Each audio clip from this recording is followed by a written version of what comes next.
How the Grinch Stole Christmas by Dr. Seuss.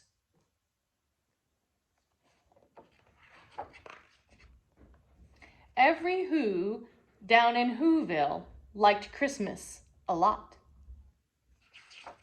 But the Grinch who lived just north of Whoville did not. The Grinch hated Christmas, the whole Christmas season. Now please don't ask why. No one quite knows the reason. It could be his head wasn't screwed on just right. It could be perhaps that his shoes were too tight. But I think that the most likely reason of all may have been that his heart was 2 sizes too small. All the Who girls and boys would wake bright and early. They'd rush for their toys, and then, oh, the noise, noise. That's one thing he hated, the noise. Then the Who's, young and old, would sit down to a feast, and they'd feast, and they'd feast, and they'd feast. They would feast on Who pudding and rare Who roast beast, which was something the Grinch couldn't stand in the least. And then they'd do something he liked least of all.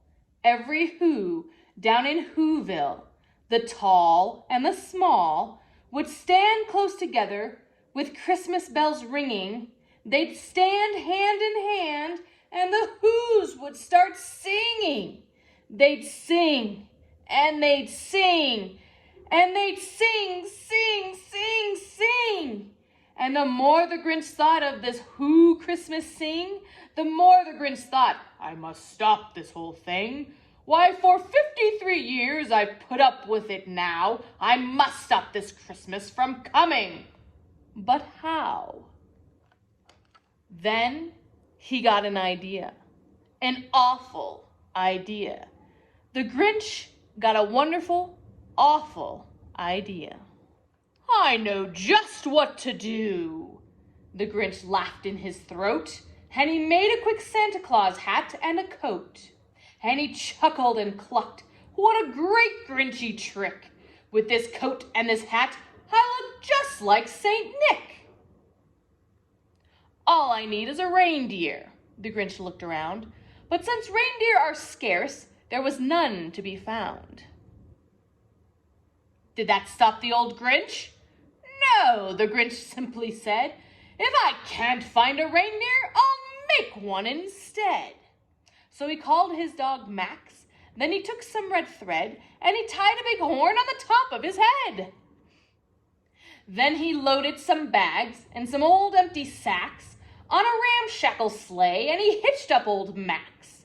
Then the Grinch said, get up, and the sleigh started down toward the homes where the Who's lay a snooze in their town. All their windows were dark. Quiet snow filled the air. All the Who's were all dreaming sweet dreams without care. When he came to the first little house on the square. This is stop number 1, the old Grinchy Claus hissed, and he climbed to the roof, empty bags in his fist. And then he slid down the chimney, a rather tight pinch, but if Santa could do it, then so could the Grinch. He got stuck only once, for a moment or two. Then he stuck his head out of the fireplace flue, where the little Who stockings all hung in a row. These stockings, he grinned, are the first things to go. Then he slithered and slank, with a smile most unpleasant, around the whole room, and he took every present. Pop guns and bicycles, roller skates and drums, checkerboards, tricycles, popcorn and plums, and he stuffed them in bags. Then the Grinch very nimbly stuffed all the bags, one by one, up the chimney. Then he slunk to the icebox. He took the Who's feast. He took the Who pudding. He took the roast beast. He cleaned out that icebox as quick as a flash. Why, that Grinch even took their last can of Who hash. Then he stuffed all the food up the chimney with glee, And now, grinned the Grinch, I will stuff up the tree. And the Grinch grabbed the tree, and he started to shove, when he heard a small sound like the coo of a dove. He turned round fast, and he saw a small who, little Cindy Lou who was not more than 2. The Grinch had been caught by this tiny who daughter, who'd got out of bed for a cup of cold water. She stared at the Grinch and said, "Santa Claus, why? Why are you taking our Christmas tree? Why?" But you know that old Grinch was so smart and so slick. He thought up a lie and he thought it up quick. "Why, my sweet little tot," the fake Santa Claus lied, "there's a light on this tree that won't light on one side.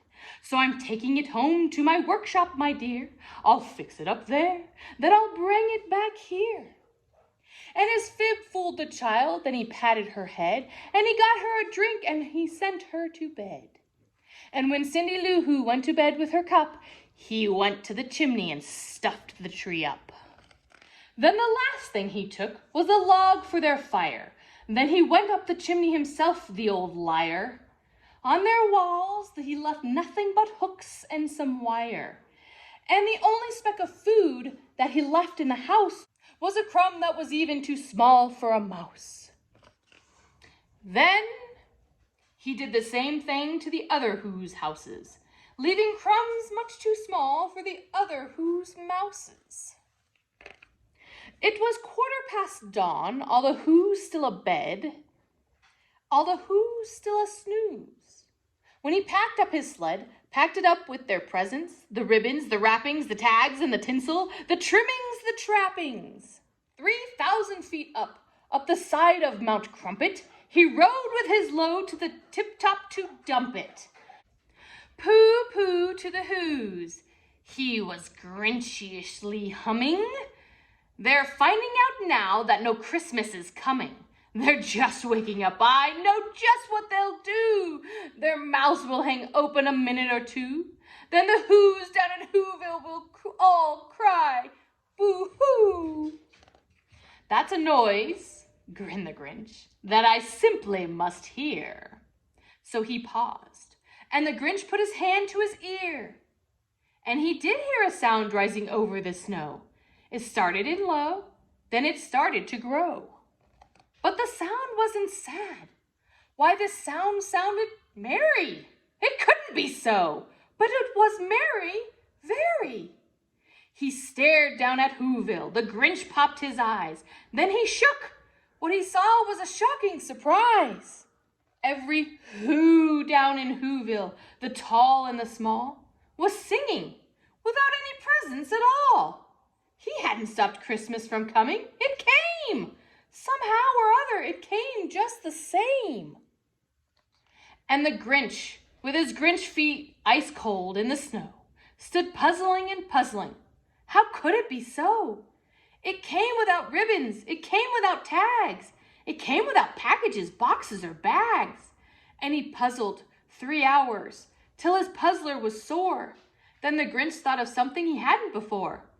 Maybe Christmas, he thought, doesn't come from a store. Maybe Christmas, perhaps, means a little bit more. And what happened then? Well, in Whoville they say that the Grinch's small heart grew 3 sizes that day. And the minute his heart didn't feel quite so tight, he whizzed with his load through the bright morning light, and he brought back the toys and the food for the feast. And he himself, the Grinch, carved the roast beast. The end.